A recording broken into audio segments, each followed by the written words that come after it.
بسم اللہ الرحمن الرحیم۔ معزز خاتم حضرات، السلام علیکم ورحمۃ اللہ وبرکاتہ۔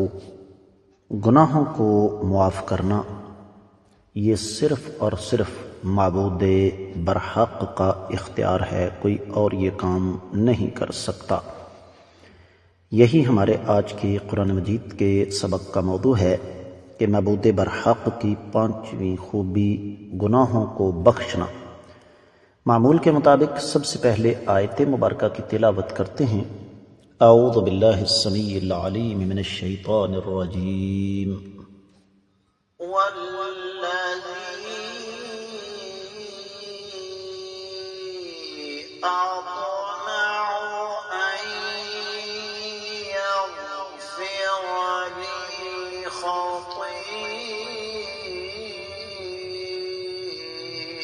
خطيئتي يوم الدين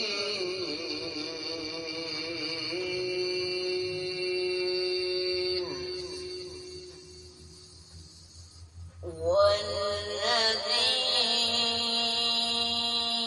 أطمع أن يغفر لي خطيئتي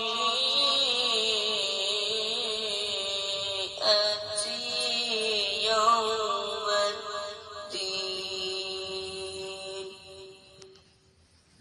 معزز خاتون حضرات، رب کائنات کی پاکیزہ کتاب قرآن مجید 19واں پارہ سورۃ الشعراء، اور سورۃ الشعراء کی آیت مبارکہ ہے 82۔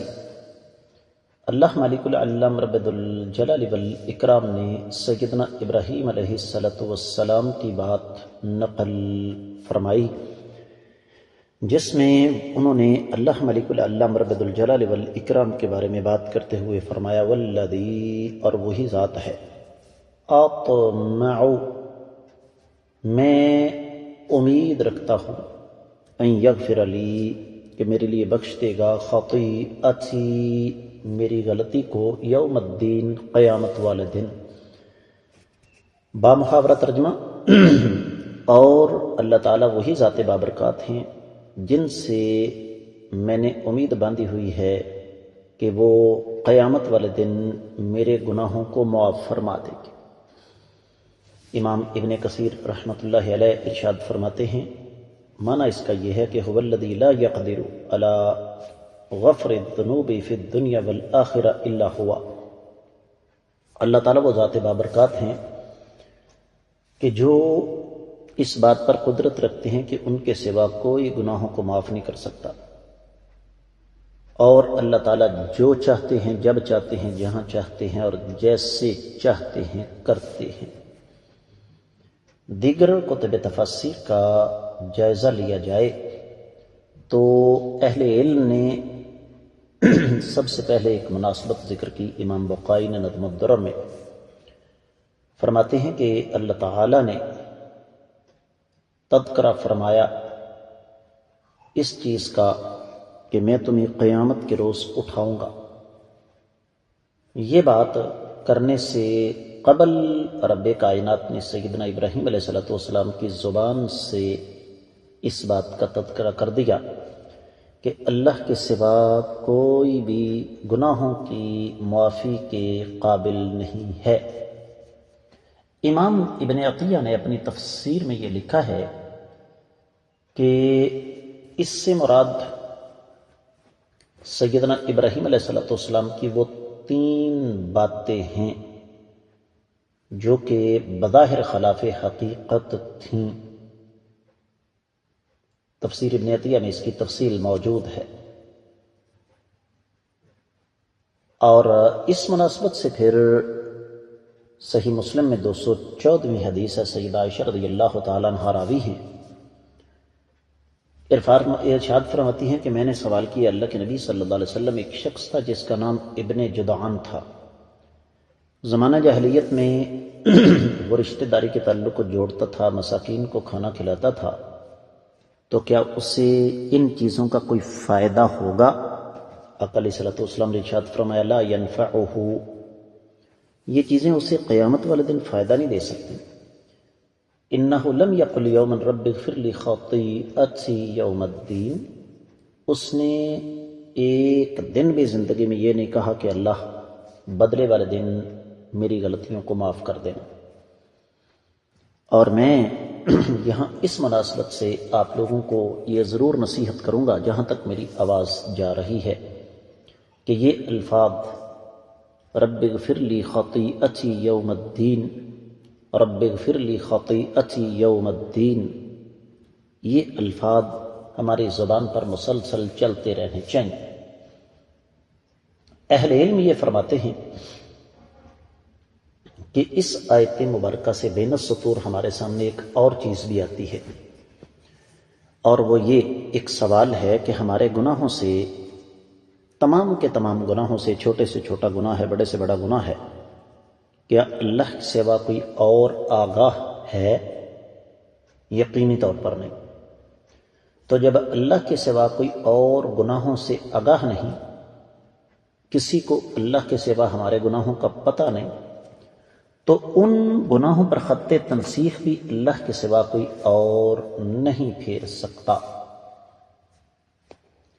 اور یہاں پر ایک جملہ ہے واحد و تفسیر میں، وَفِي هَذَا تَعْلِيمٌ لِلْأُمَّةِ أَن يُقِرُّوا بِذُنُوبِهِمْ وَيَسْتَغْفِرُوا رَبَّهُمْ، اس میں امت کو بین السطور ایک سبق دیا گیا ہے کہ وہ اپنے رب کے سامنے اپنے گناہوں کا اعتراف کریں اور معافی مانگیں۔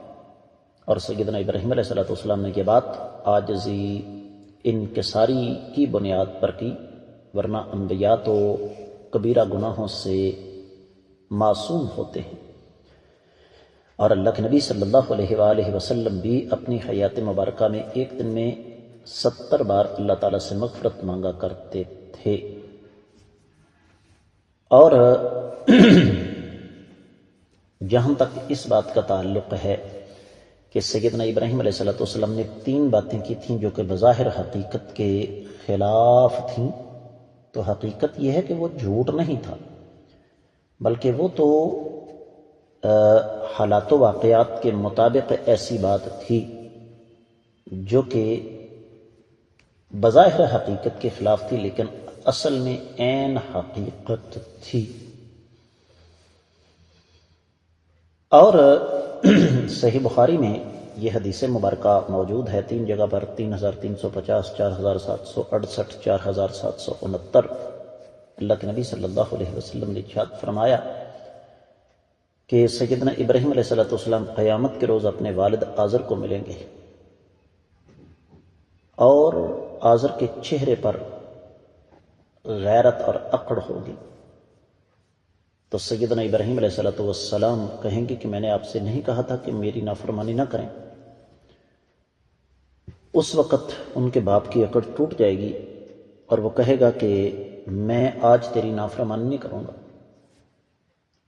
تو سیدنا ابراہیم علیہ السلام فرمائیں گے اللہ جی، آپ نے مجھ سے وعدہ کیا تھا کہ قیامت والے دن آپ مجھے رسوا نہیں کریں گے، تو اس سے بڑھ کر ذلت اور رسوائی کیا ہو سکتی ہے کہ میرا والد اس حال میں ہے۔ تو اللہ تعالیٰ فرمائیں گے میں نے جنت کافروں پر حرام کر دی ہے۔ پھر حکم ہوگا ابراہیم ذرا اپنے پاؤں کی طرف دیکھو۔ تو جب وہ اپنے پاؤں کی طرف دیکھیں گے تو وہاں پر ان کے والد کو ایک نیولے کی شکل دے دی جائے گی اور اسے اٹھا کے جہنم میں ڈال دیا جائے گا۔ تو اللہ تعالیٰ سیدنا ابراہیم علیہ السلام کے والد کو اس کی اصلی شکل میں جہنم نہیں ڈالیں گے۔ وہ بتوں کو بناتا بھی نہیں تھا، بلکہ بت ساز کے ساتھ ساتھ بت فروش، اور جو اکیلا بت پرست نہیں تھا بلکہ بت ساز اور بت فروش بھی تھا۔ لیکن